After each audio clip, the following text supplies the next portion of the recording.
आइए प्रार्थना करेंगे। स्वर्गीय पिता, आपके चरणों में आते स्तुति प्रणाम चढ़ाते हैं। आज भी लगातार हम लोग एक वचन का सीरीज है और उसमें आप मदद करते हैं प्रभु जी, और आज भी प्रभु का दास को मदद कीजिए। और आज जो कुछ प्रोग्राम है आपका अनुग्रह रहे, और लोग जो जुड़ना चाहते हैं तो जुड़ने दीजिए प्रभु जी, और नेटवर्क का प्रॉब्लम नहीं हो, और प्रभु का सहायता मदद हमेशा हमारे साथ रहिए। और जो इसका रिकॉर्डिंग सब कुछ ठीक से होने के लिए प्रार्थना करते हैं प्रभु जी, और प्रभु का दास का शारीरिक तंदुरुस्ती के लिए प्रार्थना करते हैं प्रभु जी, के लिए प्रार्थना करते हैं। प्रभु यीशु मसीह के नाम से सुन कीजिए, आमीन।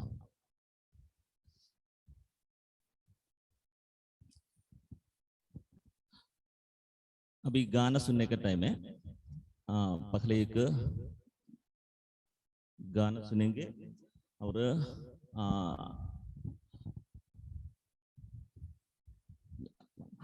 खास तौर पर प्रभु का दास यीशु थॉमस का मैं टाइम बुलाता है, अभी प्रोग्राम है इसलिए ऐसे बोलता है। और फेसबुक पोस्ट में वगैरह और जीवन उदास जाने के बारे में बोलता है। प्रभु पर भरोसा है इसलिए आगे चलता है। और मैं अपने पत्नी से भी हम लोग आपस में बात करने के समय भी जीवन उदास हो जाता है, लेकिन अगर प्रभु पर भरोसा नहीं है तो ये जीवन भी छोड़ जाते हैं। लेकिन प्रभु का सहायता हमारे साथ है, प्रभु सिखाना है तब हम लोग सब कुछ करता है। जीवन में खुशियां चाहता है लेकिन रोना आ जाता है, लेकिन हमारे आंसू पहुंचने के लिए हमारे प्रभु हमारे साथ है। और वो प्रभु से एक प्रार्थना है, प्रभु आप हम लोग को सिखाइए हंसने के लिए, आप प्रभु आप हमारे साथ रहिए, संग चलना चाहता हूं, ऐसे गाना।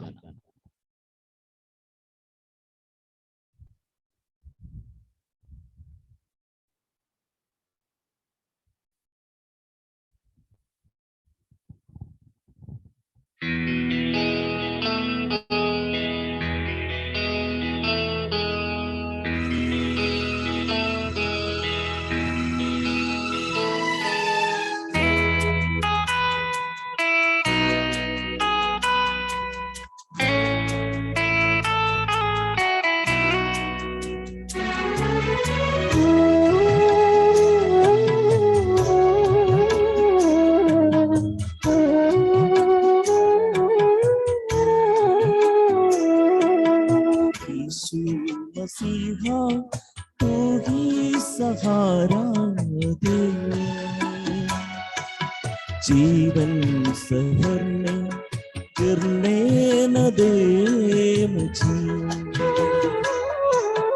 यीशु मसीहा तू ही सहारा दे, जीवन संवरने गिरने न दे मुझे।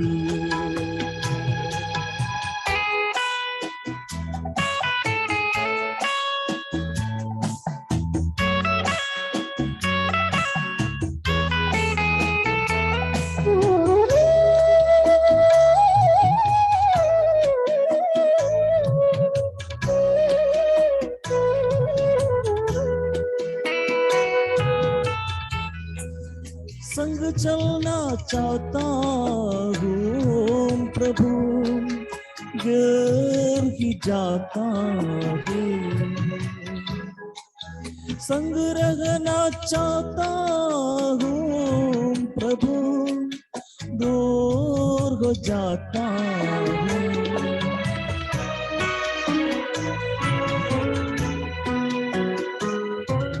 संग चलना चाहता हूँ प्रभु, गिर ही जाता है। संग रहना चाहता हूँ प्रभु, दूर हो जाता है। हे प्रभु तू ही चलना सिखा, हे प्रभु तू ही चलना सिखा दे। यीशु मसीहा तू ही सहारा दे। जीवन सफर में गिरने न दे मुझे।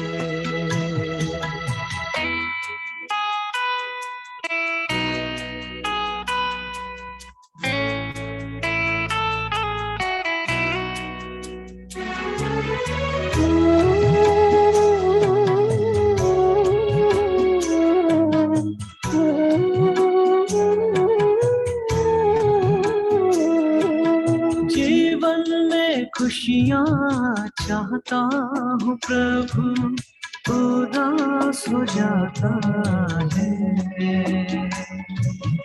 जीवन में हंसना चाहता हूँ प्रभु, रोना आ जाता है। जीवन में खुशियाँ चाहता हूँ प्रभु, उदास जाता है। जीवन में हंसना चाहता हूँ प्रभु, रोना आ जाता है। हे प्रभु तू ही हंसना सिखा, हे प्रभु तू ही हंसना सिखा दे। यीशु मसीहा तू ही सहारा दे। जीवन सफर में गिरने न दे मुझे। यीशु मसीहा तू ही सहारा दे। जीवन सफर में गिरने न दे मुझे। जीवन सफर में गिरने न दे मुझे।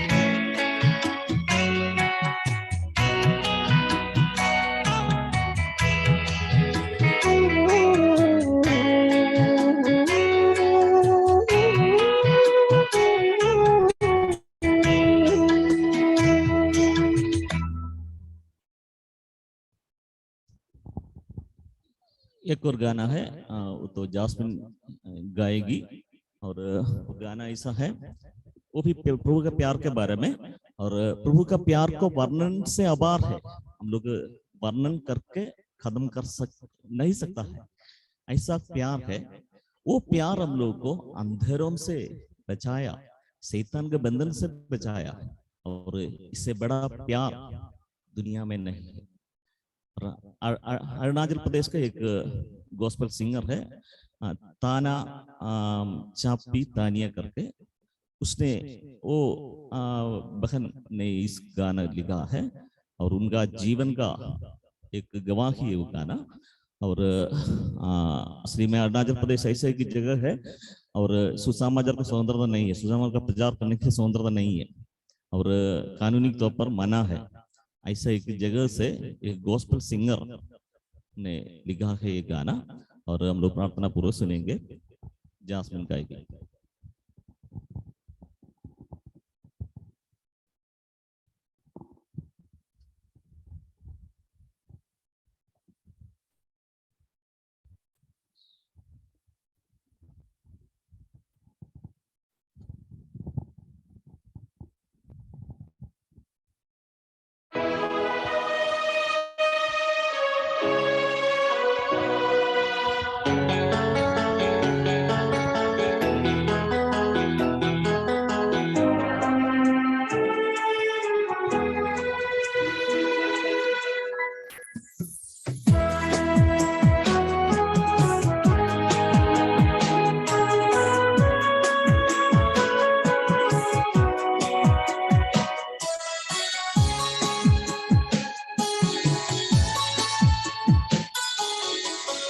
यीशु तेरे प्यार को मैं कैसे बयान करूं, यीशु तेरे प्यार को मैं कैसे बयान करूं। तेरे प्यार ने मुझे ऐसा राह दिखाया, तेरे प्यार ने मुझे ऐसा किनारा दिया है। तेरे प्यार ने मुझे ऐसा राह दिखाया, तेरे प्यार ने मुझे ऐसा किनारा दिया है। यीशु तेरे प्यार को मैं कैसे बयान करूं, यीशु तेरे प्यार को मैं कैसे बयान करूं।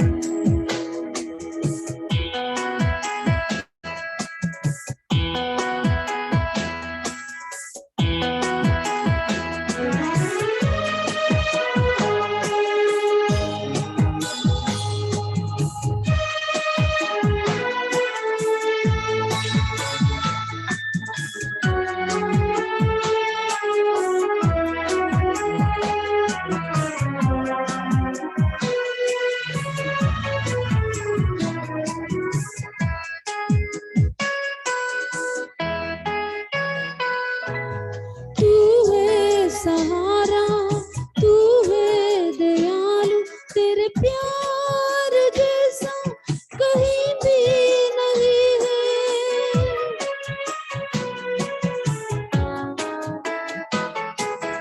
तू है सहारा, तू है दयालु, तेरे प्यार जैसा कहीं भी नहीं है।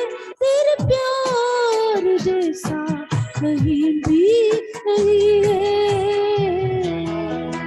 यीशु तेरे प्यार को मैं कैसे बयान करूं, यीशु तेरे प्यार को मैं कैसे बयान करूं।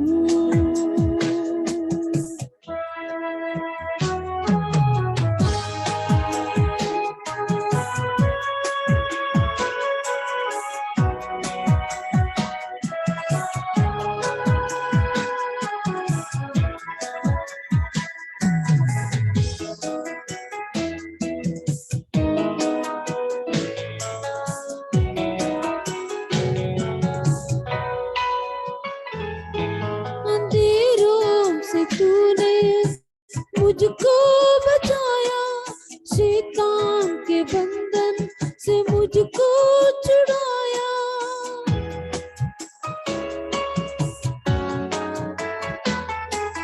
अंधेरों से तूने मुझको बचाया, शैतान के बंधन से मुझको छुड़ाया।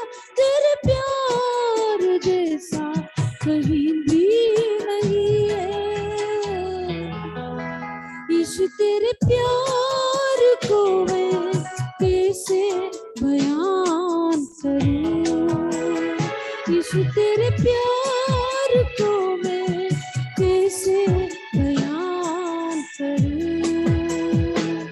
तेरे प्यार ने मुझे ऐसा राह दिखाया, तेरे प्यार ने मुझे ऐसा किनारा दिया है। तेरे प्यार ने मुझे ऐसा राह दिखाया, तेरे प्यार ने मुझे ऐसा किनारा दिया है। यीशु तेरे प्यार को मैं कैसे बयान करूं,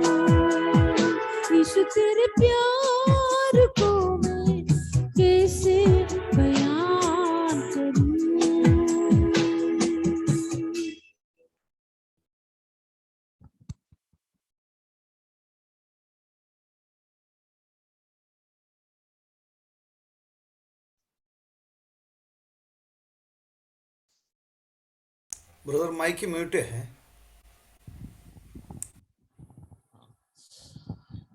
अभी एक और प्रार्थना है और प्रार्थना के साथ हम लोग मिनिस्ट्री की ओर जाएंगे। और भाई निरंजन से अनुरोध है, कृपया प्रार्थना कीजिए। भाई निरंजन। भैया मेरी आवाज सुन रहे हैं?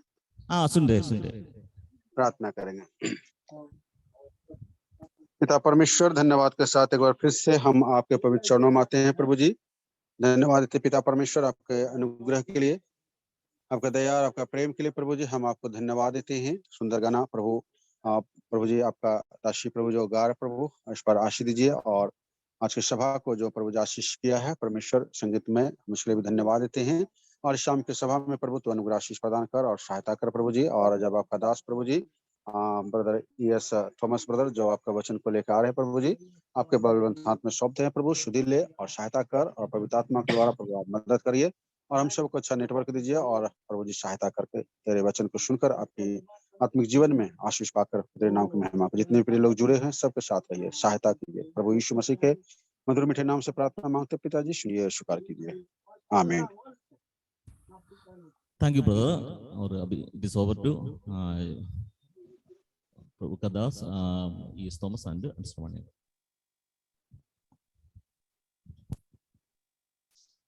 Greetings to you all once again in the सबों को blessed name of our Lord and Savior Jesus Christ.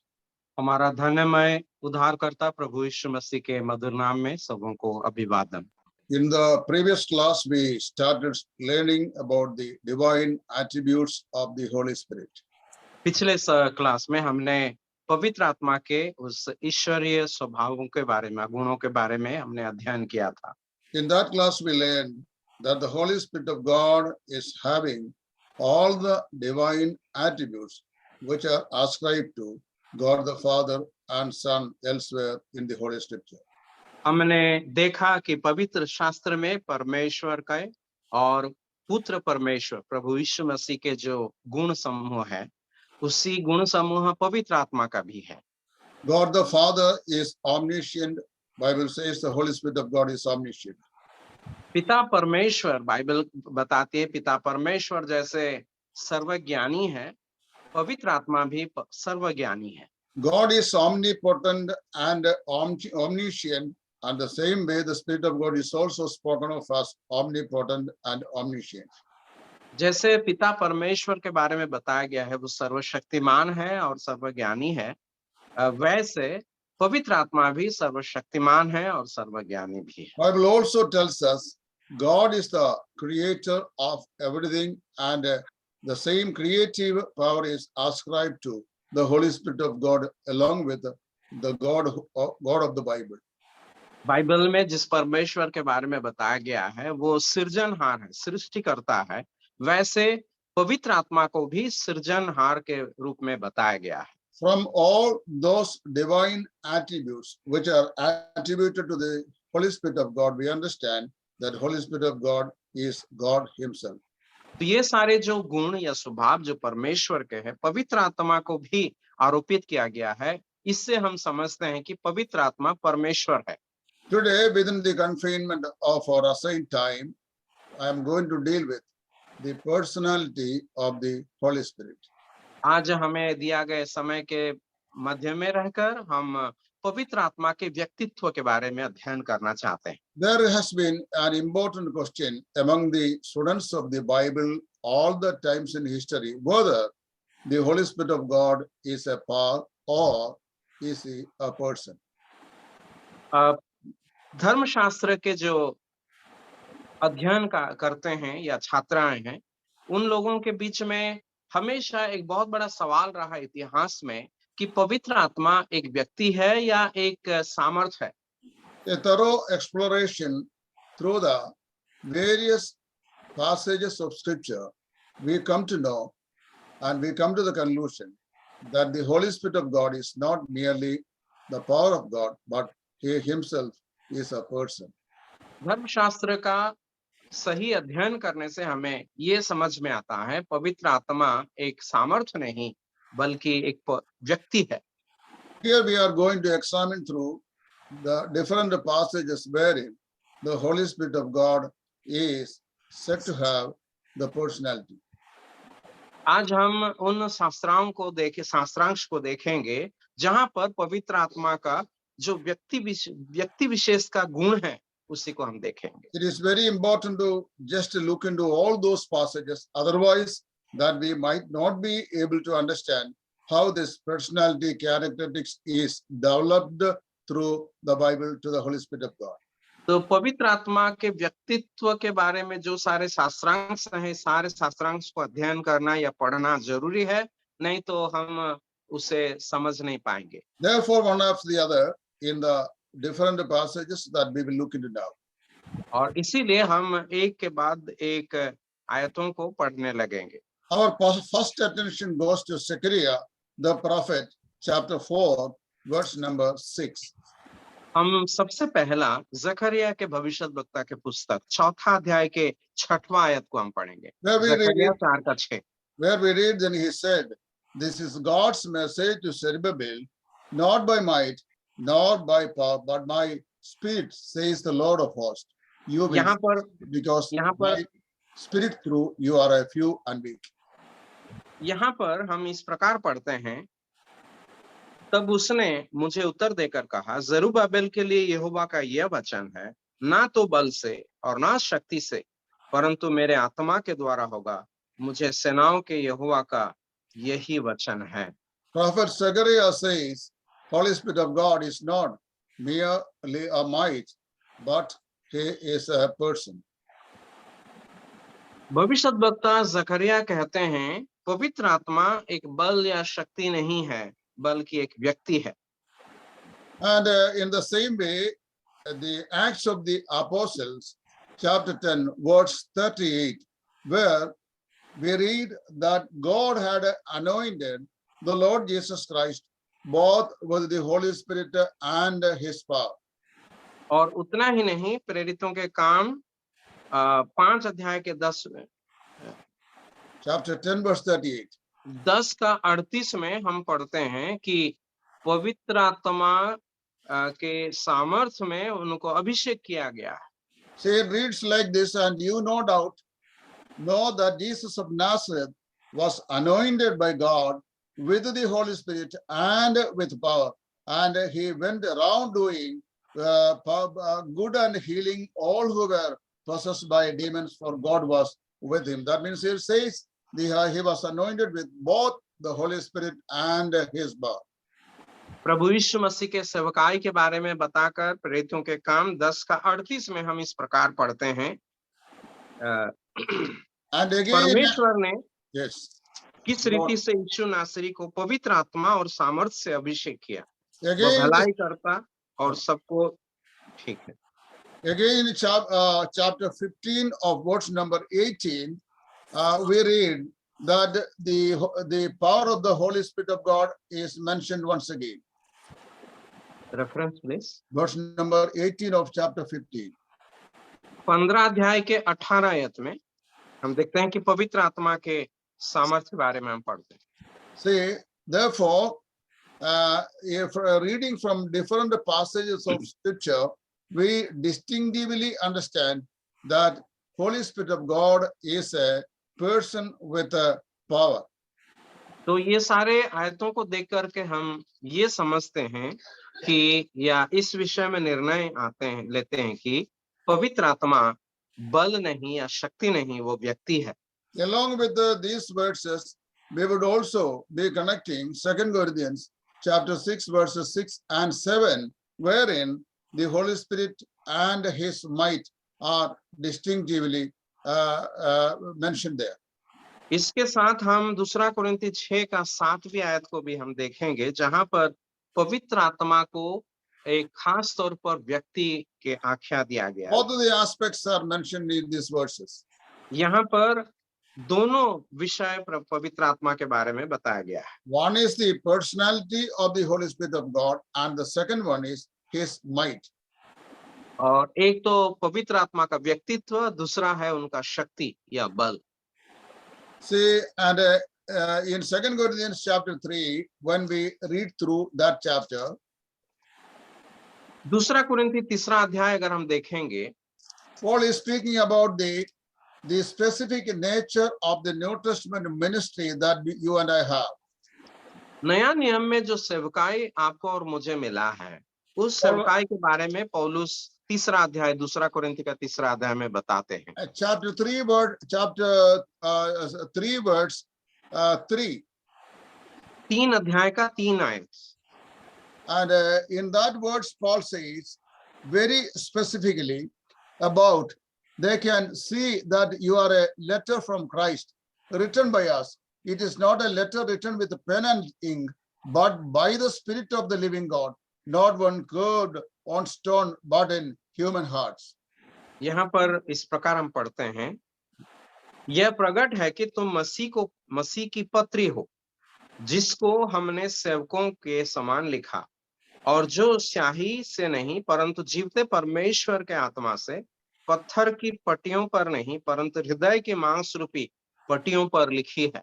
And followed with that, verse number 6, he says, he is the one who has helped us tell others about his new agreement to save them. We do not tell them that they must obey every law of God or die, but we tell them there is life for them from the Holy Spirit. यहाँ पर 3:6 में हम भी इस प्रकार पढ़ते हैं, जिसने हमें नई वाचा के सेवक होने के योग्य भी किया, शब्द के सेवक नहीं वरन आत्मा के, क्योंकि शब्द मारता है और आत्मा जिलाता है। The message of emphasis here is Paul is saying that the law kills, that means the law of Moses, it kills, whereas the Spirit of God who revives. यहाँ पर पौलुस ये बात कहते हैं कि व्यवस्था का जो शब्द है वो मारता है, लेकिन मतलब मूसा का जो व्यवस्था वो मारता है, लेकिन आत्मा जिलाता है। And then in verse number 8, Paul is asking another important question. Shall we not expect far greater glory in these days when the Holy Spirit is giving life? 8वीं आयत में पौलुस एक और महत्वपूर्ण प्रश्न पूछते हैं। वहां पर लिखा है, तो जब पवित्र आत्मा के वाचा और भी तेजमय क्यों ना होगी? And in between these verses, Paul is saying that the Lord is the Spirit, and at the same time, he says the Spirit of the Lord. Interchangeably, these terms are used here. यहाँ पर हम एक बात को देख सकते हैं, एक तो प्रभु का आत्मा, दूसरा है पवित्र आत्मा। मतलब प्रभु का आत्मा या पवित्र आत्मा, ये अलग अलग रीति से व्यवहार किया गया है एक ही विषय को। Look into chapter 3, verse number 17 and 18, where Paul says, the Lord is the Spirit who gives them life. The Lord is the Spirit who gives them life. And where is he? There is freedom from trying to be saved by keeping the laws of God. But we Christians have no veil over our faces. We can be mirrors that brightly reflects the glory of the Lord, and as the Spirit of the Lord works within us. यहाँ पर 17 और 18, तीसरा अध्याय का 17 और 18 में इस प्रकार पढ़ते हैं, प्रभु तो आत्मा है और जहां कहीं प्रभु का आत्मा है वहां स्वतंत्रता है, परंतु जब हम सबके उघाड़े चेहरे से प्रभु का प्रताप इस प्रकार प्रकट होता है, जिस प्रकार दर्पण में, तो प्रभु के द्वारा जो आत्मा है, हम उसी तेजस्वी रूप में अंश अंश करके बदल जाते हैं। The phrases Lord of the Spirit and the Spirit of the Lord are interchangeably used in verse number 17 and 18.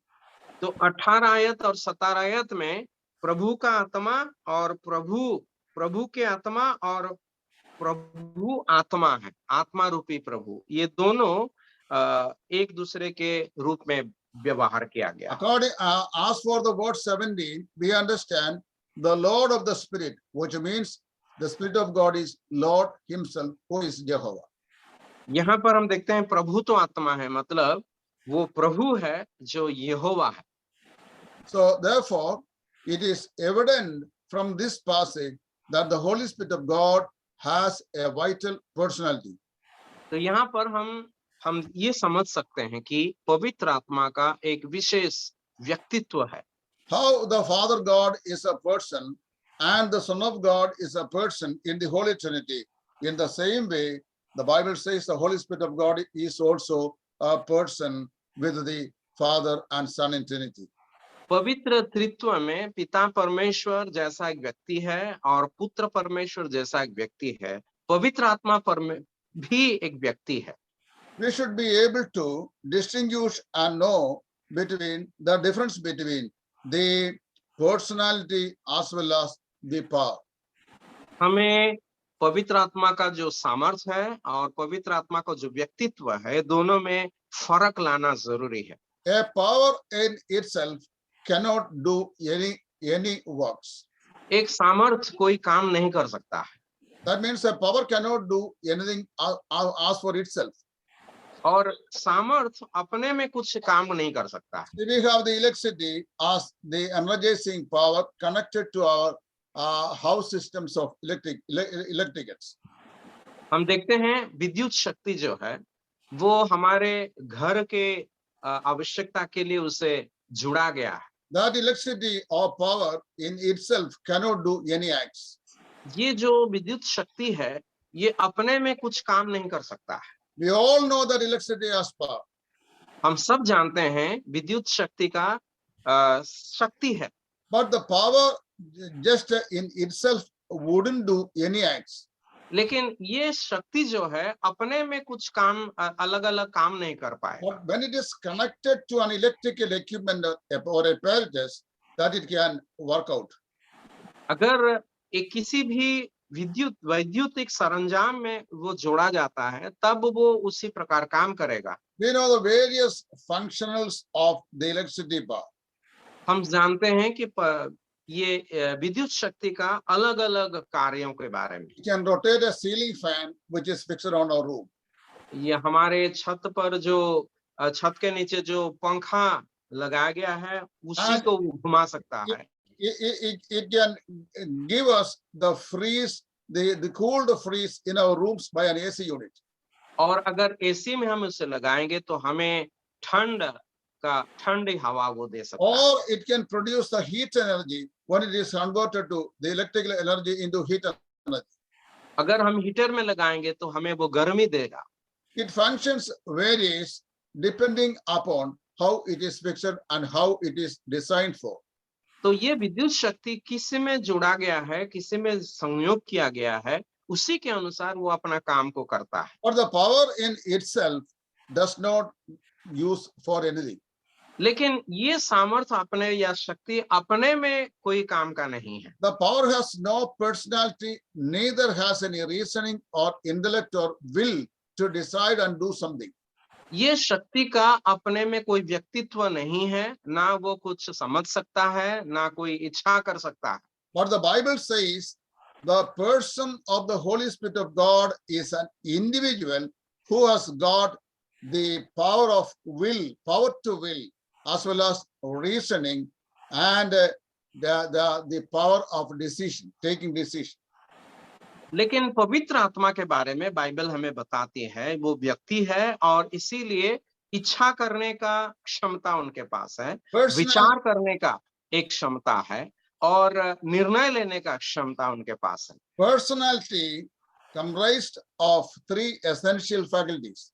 एक व्यक्ति जब हम कहते हैं व्यक्तित्व का तीन अलग अलग विषय होता है। Intellect, उसी में बुद्धि, reason और विचार and will, और तीसरा इच्छा, which is the determinative power the person has. तो ये व्यक्ति के पास ये तीन चीजें रहता है। Bible tells us the Holy Spirit of God has all these three intellectual, reasoning and willpower characteristics, which is the essential qualities of a person or personality. एक व्यक्तित्व होने के लिए जो सारे गुण आवश्यक है वो सारे गुण पवित्र आत्मा में है करके बाइबल हमें बताती है, जैसे कि इच्छा करने का क्षमता और विचार करने का क्षमता, निर्णय लेने का क्षमता। I will recite here a few references which because of the laxity of time I cannot just open up the Bible and read it for you, but you can just take it down for granted so that you can have the references later in.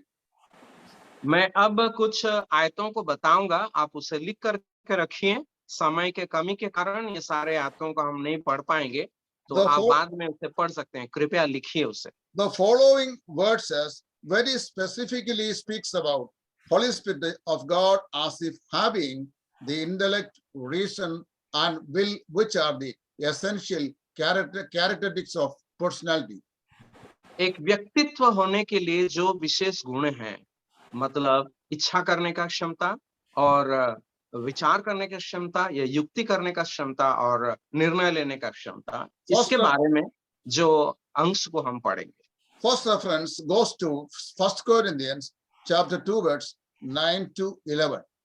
पहला कोरिन्थी दूसरा अध्याय 9 से 11 तक का आयत को हम देखते हैं। पहला, In those verses we read, that is what is meant by the scriptures, which say that no mere man has ever seen, heard, or even imagined what wonderful things God has ready for those who love the Lord. But we know about these things because God has sent his spirit to tell us. God has sent his spirit to tell us, and his spirit searches out and shows us all of God's deepest secrets. इन आयतों में हम देखते हैं कि मनुष्य, साधारण मनुष्य के मन में जो विषय उत्पन्न नहीं हुआ, जो बातें उनके आंखें नहीं दिखी है, परमेश्वर ने अपना पवित्र आत्मा को भेजा ताकि वो हमें परमेश्वर की गूढ़ बातें वो बता सकता है। Then we have in chapter 12, verse number 11, another reference in relation to those factors which I mentioned formerly. अब मैं जो बताया उसके संबंधित पवित्र आत्मा के बारे में, व्यक्तित्व के बारे में पहला कुरिन्थी 12 अध्याय के 11 पद में हम देखते हैं। See, verse number 11 read like this: it is the same and only Holy Spirit. It is the same and only Holy Spirit who gives all these gifts and powers, deciding which each one of us should have. यहाँ पर हम पढ़ते हैं, परंतु ये सब प्रभावशाली कार्य वही एक आत्मा कराता है और जिसे जो चाहता है वो बांट देता है। Chapter 12 is necessarily speaking about the distribution of the spiritual gifts between the members of the body of Christ. प्रभु यीशु मसीह के देह में या कलीसिया में आत्मिक वरदान को पवित्र आत्मा जो बांटते हैं उसके बारे में 12 अध्याय बताते हैं। Verse number 11, Paul says that it is solely the Holy Spirit of God decides to distribute what gifts to the members in the body of Christ. 11 आयत में पौलुस कहते हैं कि पवित्र आत्मा वो अपने में वो चाहता है या अपने में वो निर्णय लेता है कलीसिया में किस व्यक्ति को कौन सा वरदान देना है। Some of you who listen me this evening might have trained up yourself in theological seminaries in different places. आज शाम को मेरा जो वचन सुन रहे हो, आप में से कई लोग एक थियोलॉजिकल सेमिनरी में जाकर के पढ़े होंगे। And you may be estimating yourself as a profound theologian having studied for 4 or 5 years. शायद आप 4-5 साल पढ़ करके अभी एक बहुत बड़ा थियोलॉजियन जैसे समझ रहे होंगे। But even though you had trained up yourself for such a lengthy period of time, still if you do not have the teaching ability, it is meant that the Holy Spirit of God has not given you that specific gift according to his decision. इतने साल पढ़ने के बावजूद, प्रशिक्षण लेने के बावजूद अगर एक विषय को आप सिखा नहीं सकते हैं, मतलब पवित्र आत्मा ने आपको सिखाने का जो वरदान है वो वरदान नहीं दिया। Your educational caliber for a long-lasting period in a Bible seminary does not qualify you to become an expert Bible teacher, because the teaching gift is a specific gift which is to be conferred from the Holy Spirit of God according to his decision. Bible college में लंबा समय अध्ययन करने के द्वारा आप सिखाने का वरदान पाने के लिए योग्यता नहीं रखते हैं, क्योंकि पवित्र आत्मा अपनी इच्छा के अनुसार ये वरदान देते हैं। In the same way, a person who has not went into the college or seminary, but he may be a profound speaker in public. लेकिन उसके साथ हम देखते हैं एक व्यक्ति जो बाइबल कॉलेज नहीं गया, लेकिन परमेश्वर का वचन सिखाने में बहुत मशहूर होता है। Don't be envious about such person. तो ऐसे लोगों के बारे में आपको जलने का कोई जरूरत नहीं है। It is the Holy Spirit of God who decided what person should have whatever the gifts which he distributes according to his jurisdiction. और किस व्यक्ति को कौन सा वरदान देना है, पवित्र आत्मा ही निर्णय लेता है और उसी के अनुसार वो बांटते हैं। And we have another verse from Ephesians chapter 4 verse 30, which is almost by hearted by all the Bible students. और एफिसियों के 4 अध्याय के 30 आयत में जो वचन दिया गया है, वो बाइबल स्टूडेंट्स के द्वारा याद किया गया वचन, where Paul says a very specific information which all of us need to understand from this passage. ये आयत से एक बहुत बड़ी सूचना हमें जानना बहुत जरूरी है। Let me read that verse number 30 from chapter 4 of the book of Ephesians. Don't cause the Holy Spirit sorrow by the way you live. Remember, he is the one who marks you to be present on that day when salvation from sin will be complete. This translation which I am holding, I do not like to read. It's actually, the word says like this: grieve not the Holy Spirit of God, wherewith ye are sealed unto the day of redemption. That's a beautiful translation. एफिसियों के पत्री 4 अध्याय का 30 पद में हम इस प्रकार पढ़ते हैं, परमेश्वर के पवित्र आत्मा को शोकित मत करो, जिससे तुम पर छुटकारे के दिन के लिए छाप दी गई है। Then we have another verse from Romans chapter 8 verse number 27. रोमी 8 का 27 में एक और आयत को हम देखते हैं। Romans chapter 8 verse 27, where we read another personality characteristics of the Holy Spirit of God. Paul mentions. I will read that verse too. Yes. Okay, verse number 27 read, and the Father who knows all hearts knows of course what the Spirit is saying as he pleads for us in harmony with the God's own will. Romeo के पत्री 8 अध्याय के 27 आयत में हम इस प्रकार पढ़ते हैं, और मनों को जांचने वाला जानता है कि, मतलब परमेश्वर जानता है कि आत्मा की मनसा क्या है, क्योंकि वह पवित्र लोगों के लिए परमेश्वर की इच्छा के अनुसार विनती करता है। Paul says, we do not know how to pray. पौलुस कहते हैं कि हम नहीं जानते हैं कि कैसे प्रार्थना करना है। It is the Holy Spirit of God pleads on our behalf with our spirit to God the Father in our prayers. हमारे लिए पवित्र आत्मा हमारे आत्मा के साथ वो विनती करता है। Similarly, in Acts chapter 13 verse 2, 10, 19 and 20, at all these places we read the Holy Spirit of God as if having the intellectual and decision making characteristics which constitute a personality necessarily of a person. और वैसे ही प्रेरितों के काम में It's actually Acts chapter 13 verse 2.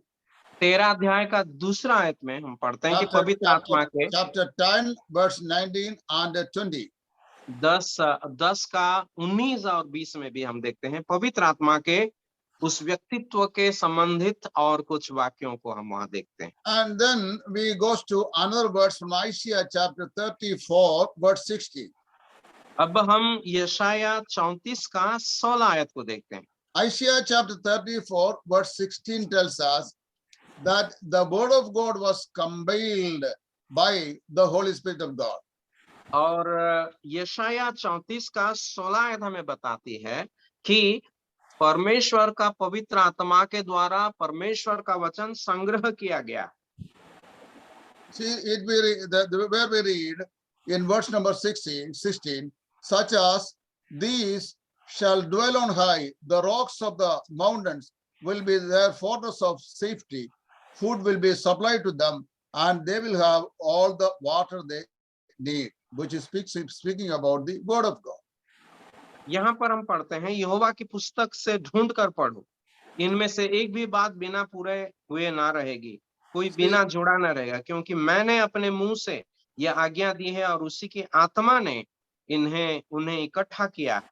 We have the Holy Bible, which is comprising 66 books written to us as God's revelation from time to time. यहाँ हमारे पास में परमेश्वर का जो वचन है, 66 पुस्तक के संबलित पुस्तक, और परमेश्वर के पवित्र आत्मा के द्वारा ये इकट्ठा किया गया। These books and the verses wherein have been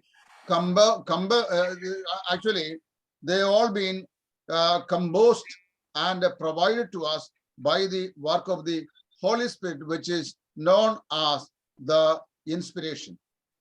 हम पवित्र आत्मा के कार्य के द्वारा ये पुस्तक हमें दिया गया है, संग्रह करके या इकट्ठा करके, और जिसी को कहा जाता है निश्वासन, पवित्र आत्मा, पवित्र शास्त्र का निश्वासन। There are other numberless references also available for us in the Bible, which speaks about the personality, characteristics of the Holy Spirit of God. पवित्र आत्मा के व्यक्तित्व के बारे में और भी बहुत सारे ऐसे आयतें बाइबल में दी गई है।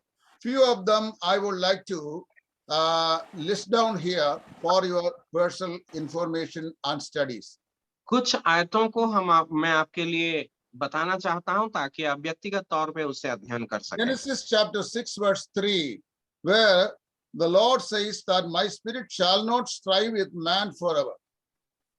उत्पत्ति पुस्तक 6:3 में परमेश्वर कहते हैं पवित्र आत्मा के संबंध में कि मेरा आत्मा मनुष्य से सदा लौ विवाद ना करता रहेगा। The word says the Holy Spirit of God is a person who is pleading with the spirit of men. यहाँ पर हम पढ़ते हैं कि पवित्र आत्मा लोगों के आत्मा में विनती करता है। It is the pleading activity of the Holy Spirit of God makes a sinner converted to Christian conviction. जब पवित्र आत्मा एक व्यक्ति के अंदर में रह करके उस व्यक्ति के जीवन में वो निवेदन करता है, उसी समय वो प्रभु के अपने पाप के बारे में बोध को प्राप्त करता है। This particular verse is speaking about the days of Noah. ये जो आयत हमने देखा वो नूह के समय के बारे में बताया गया। In all those days, we read from the passage that the Spirit of God was striving with a man to get themselves away from the evil doings. उस दिनों में पवित्र आत्मा लोगों के साथ विवाद करता रहा ताकि वे सब अपने अपने गंदे मार्ग से वो मन फिराएं। But there came to a point of time in which the Holy Spirit wants them that my spirit shall not strive with man forever. लेकिन ऐसा एक समय आया जहां पर परमेश्वर ये कहते हैं कि मेरा आत्मा मनुष्य से सदा लौ विवाद करता ना रहेगा। Some of the important activities of the Holy Spirit of God are found in these following verses. इन आयतों में पवित्र आत्मा का और कुछ कार्य जो व्यक्तित्व के तौर में हम देख सकते हैं। So the Holy Spirit of God is pleading with man, and he is testifying with man, and he is testifying for man. तो यहाँ पर हम देखते हैं पवित्र आत्मा व्यक्ति एक मनुष्य के साथ वो विनती करता है, वो उसके लिए विनती कर रहा है। And according to Romans chapter 8 verse 16, रोमी 8:16 के अनुसार 1 John 5:8, पहला यूहन्ना 5:8, Acts chapter 20 verse 23, प्रेरितों के काम 20:23 आयत, 1 Peter chapter 1 verse 11. पहला पत्रस 1:11। All these verses are clearly saying that the Holy Spirit of God is giving advices to people from time to time. ये सारे आयत हमें बताती हैं कि पवित्र आत्मा लोगों को समय समय पर सूचना देते हैं या निर्देशन देते हैं। And then another activity of the Holy Spirit of God is found in John's Gospel chapter 16 verse 8. यूहन्ना 16:8 में पवित्र आत्मा का एक और कार्य को हम देखते हैं। The Lord has been speaking to his disciples, when the Spirit of truth shall come, that he shall convince the world of sin, judgment, and then the righteousness of God. प्रभु यीशु मसीह पवित्र आत्मा के आगमन के बारे में शिष्यों को बता रहा था, और यहाँ पर वो इस काम को कहते हैं, यह आकर संसार को पाप और धार्मिकता और न्याय के विषय में निरुत्तर करेगा। Convincing is therefore said to be another activity of the Holy Spirit of God. तो पाप के संबंध में बुद्धवान कराना पवित्र आत्मा का एक और कार्य है। Convince the world of sin, righteousness, and judgment. संसार को पाप, धार्मिकता और न्याय के विषय में निरुत्तर करेगा। Then here John chapter 16 verse 13 and Matthew chapter 4 verse 1, we read that the Holy Spirit of God is leading. और 16 अध्याय यूहन्ना 16:13 में और यूहन्ना में हम पढ़ते हैं कि पवित्र आत्मा मार्ग बताते हैं। And where Jesus said his disciples, when the Comforter is come, that he shall lead you into all truth. और प्रभु यीशु मसीह ने बताया, जब ये सहायक या पवित्र आत्मा आएगा, वो तुम्हें सत्य मार्ग बताएगा। And Matthew chapter 4 verse 1, Matthew says after the baptism of our Lord, that he was led of the Holy Spirit of God into wilderness, that he should be tempted by Satan. मत्ती रचित समाचार 4 अध्याय का पहला आयत में हम पढ़ते हैं, आत्मा यीशु को जंगल में ले गया ताकि इब्लीस से उसकी परीक्षा हो।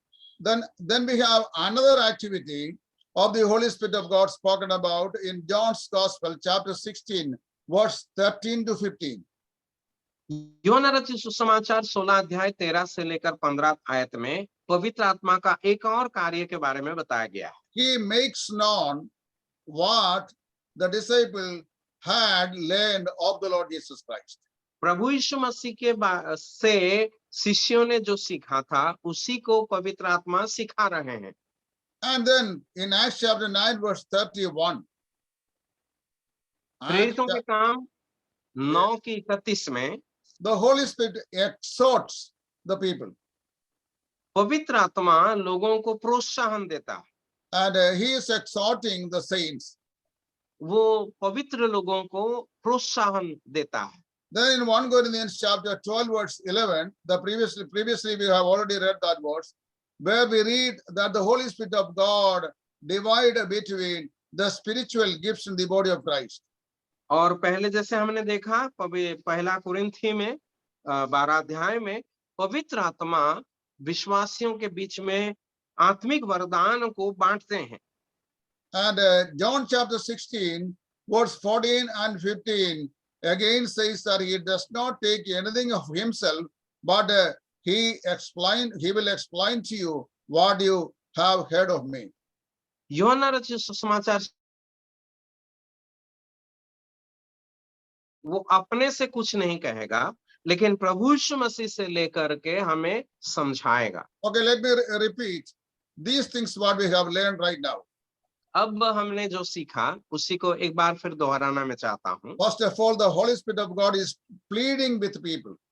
सबसे पहला पवित्र आत्मा लोगों से विनती कर रहा है। He is testifying.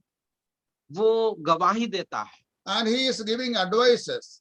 और वो परामर्श या उपदेश देता है। He convinced the world of sin, righteousness, and judgment. और संसार को वो पाप, धार्मिकता और न्याय के बारे में निरुत्तर करता है या बुद्धवान कराता है। He is leading the saints. वो पवित्र लोगों को मार्ग बताता है। And makes known the hearts of the Lord Jesus Christ. और प्रभु का मनसा लोगों को वो दिखाता है। Exhort the people of God. और परमेश्वर के लोगों को वो प्रोत्साहित करता है। Divide between the various spiritual gifts in the body of Christ. प्रभु यीशु मसीह के देह में, कलीसिया में आत्मिक वरदान को वो बांटता है। And then we have another activity of the Holy Spirit of God mentioned. और एक पवित्र आत्मा का एक और कार्य को हम यहाँ पर देखते हैं। He appoints or commissions his people for a specific task. वो अपने लोगों को कुछ विशेष काम के लिए नियुक्त करता है या Luke's, भेजता है। Luke's Gospel, chapter 2, verse 27. लू का 2:27 आयत को हम देखते हैं। Luke's chapter 2, verse 27, where the Holy Spirit of God is spoken of as commissioning or appointing people in certain circumstances. कुछ परिस्थिति में पवित्र आत्मा कुछ लोगों को नियुक्त देता है या भेजता है। लू का 2:27। Verse number 27. The Holy Spirit had impelled him to go to the temple that day, and so when Mary and Joseph arrived to present the baby Jesus to the Lord in obedience to the law. यहाँ पर हम पढ़ते हैं वो आत्मा के सिखाने से मंदिर में आया और जब माता पिता उस बालक यीशु को भीतर लाए कि उसके लिए व्यवस्था की रीति के अनुसार करें। The passage is specifically speaking about a man whose name was Simeon, who was in his old age, who had a specific promise from God that he will not die unless that his eyes would behold the Son of God. यहाँ पर एक व्यक्ति या मनुष्य के बारे में पढ़ते हैं जिनका नाम था शिमोन। उनको पवित्र आत्मा के द्वारा या परमेश्वर के द्वारा बताया गया था जब तक वो प्रभु यीशु मसीह को नहीं देखेगा तब तक उसका मृत्यु नहीं होगा। Verse number 26 says, for the Holy Spirit had revealed to him that he would not die until he had seen him, God's anointed king. The Holy Spirit had impelled him to go to the temple that day. 26 आयत में पढ़ते हैं और पवित्र आत्मा द्वारा उस पर प्रकट हुआ था कि वह जब तक वह प्रभु के मसीह को ना देख लेगा तब तक मृत्यु को ना देखेगा। वह आत्मा के सिखाने से मंदिर में आया। Then in Acts chapter 13, verse 2 to 3, we read another activity of the Holy Spirit of God, which further implies the personality of the Spirit. प्रेरितों के काम 13 अध्याय का दूसरा आयत से हम जब पढ़ते हैं वहां पर पवित्र आत्मा का एक और कार्य को हम देख सकते हैं जो हमें बताता है कि पवित्र आत्मा का व्यक्तित्व है। The Holy Spirit of God sends forth his people, God's people, unto the mission activities. प्रभु अपने लोगों को या पवित्र आत्मा अपने लोगों को सेवकाई के लिए भेजता है।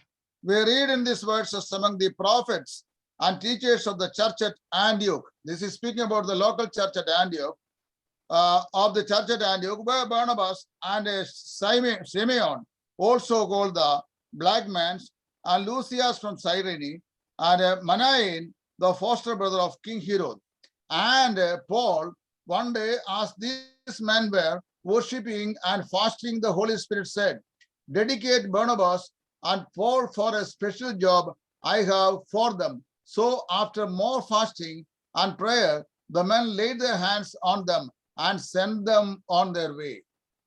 प्रेरितों के काम 13 अध्याय 1 से लेकर 3 में हम देखते हैं कि अंत्योकिया की स्थानीय कलीसिया में जब कुछ भविष्य वक्ता और उपदेशक थे जैसे बरनबास और शमौन जो निगर कहलाता है और लूकियुस कुरेनी और चौथाई देश के राजा हेरोदस का दूध भाई मनाहेम और शाऊल, जब वे उपवास सहित प्रभु की उपासना कर रहे थे तो पवित्र आत्मा ने कहा मेरे लिए बरनबास और शाऊल को उस काम के लिए अलग करो जिसके लिए मैंने उन्हें बुलाया है। तब उन्होंने उपवास और प्रार्थना करके और उन पर हाथ रखकर उन्हें विदा किया। The church at Antioch had a fasting prayer.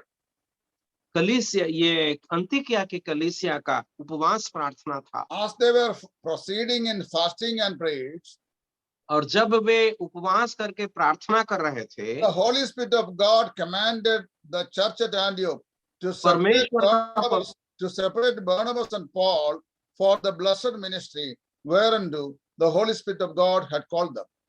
पवित्र आत्मा जिस सेवा के लिए पौलुस और बरनबास को उस धन्यमय सेवा के लिए बुलाया था उसी के लिए कलीसिया को वो आदेश देता है उसको अलग करने के लिए। In obedience to this Holy Spirit's instruction, we know that the church had gathered together and laid their hands on these apostles and sent them away unto the mission field for the dissemination of the gospel. इस आदेश का अधीन होकर के कलीसिया एक साथ मिल करके इन प्रभु के सेवकों को सेवकाई के लिए भेज दिए हस्तार्पण करके। Chapter 13, verse 2, 3, and 4 says, it was the Holy Spirit of God who had sent them into the mission field. 13 अध्याय का 2, 3 और 4 में भी हम पढ़ते हैं ये पवित्र आत्मा है उनको सेवकाई में भेजा था। Today's our time is lapsed by, so I am compelled to stop my class here.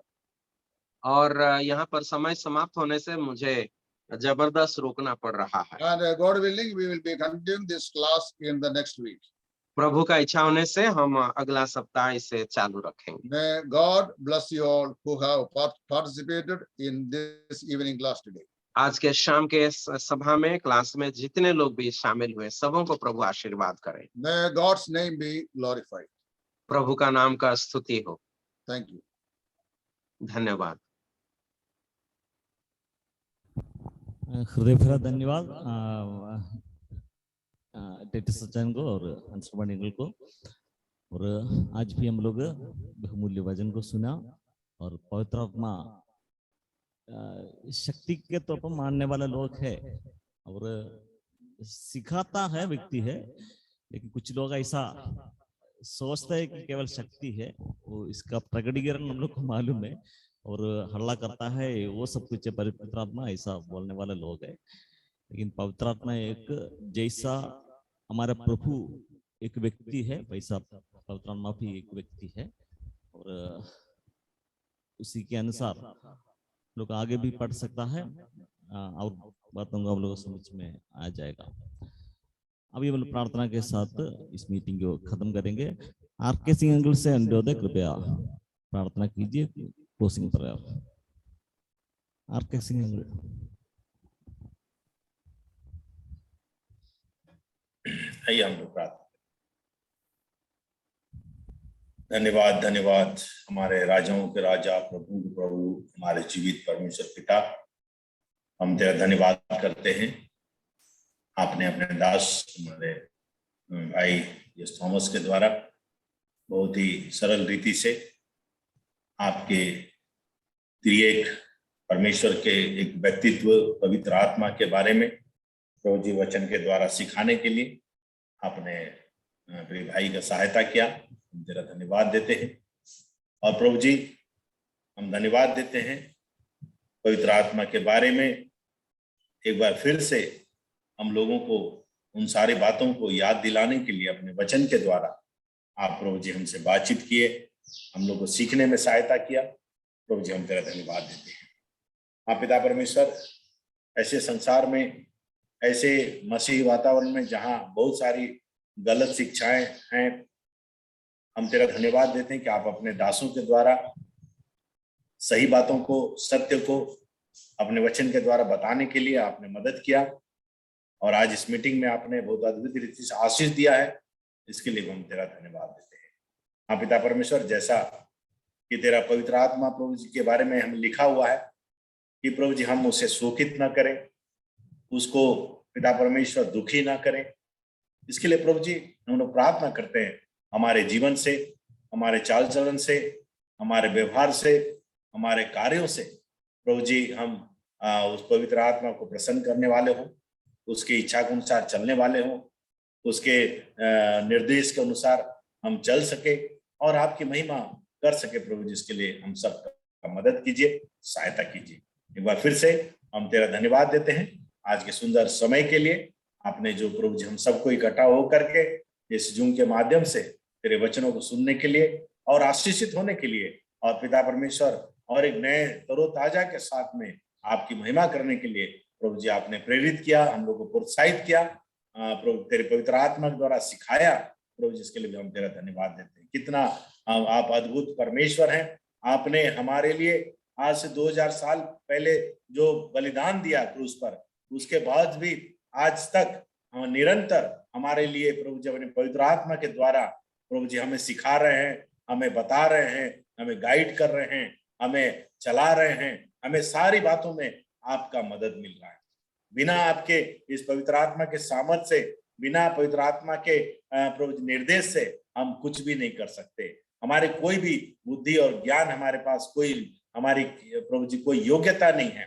आप अपने पवित्र आत्मा के द्वारा हमें सारा वरदान प्रदान करते हैं, सारा कार्यों को प्रभु जी करने के लिए सामर्थ्य देते हैं। तेरा धन्यवाद देते हैं। ओ पिता परमेश्वर, एक बार फिर से हम इस प्रभु जी दरभंगा असेंबली के लिए भी हम तेरा धन्यवाद देते हैं, उनको भी और तेरा आशीष अनुग्रह हो। और साथ ही साथ प्रभु जी हम प्रार्थना करते हैं हमारे प्रिय आप प्रभु के दास भाई यस थॉमस के लिए, और भी तेरे आशीष कहता और इस्तेमाल करें, और भी प्रभु पवित्र आत्मा के सामर्थ्य से और भी भरपूर करें, ताकि आने वाले दिनों में और भी प्रभु जी उनके द्वारा तेरी सेवकाई सच्ची बातों को, सत्य बातों को और सही बातों को बताने के लिए और भी सामर्थ्य प्रदान करें।